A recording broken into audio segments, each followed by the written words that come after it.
Library, and I am in my backyard, and today I'm going to teach you how to make a fairy house. It doesn't have to be a fairy house. It could be a house for a mouse or a small toad, and we'll do a stop motion video on how to make one, and then afterwards perhaps we'll create a story for the home.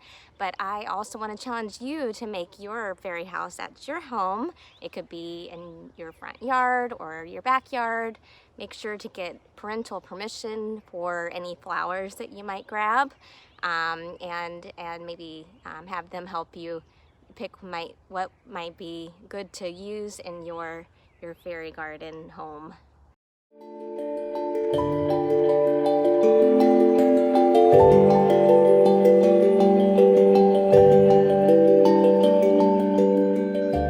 So this is the home of Petunia. She is a warrior fairy princess.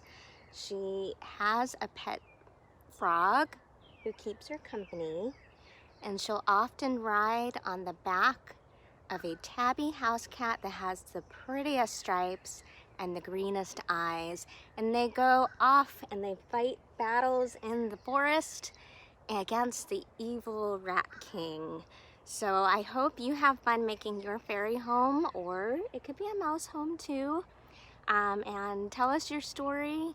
Send us pictures or a video or both, and have fun. Bye.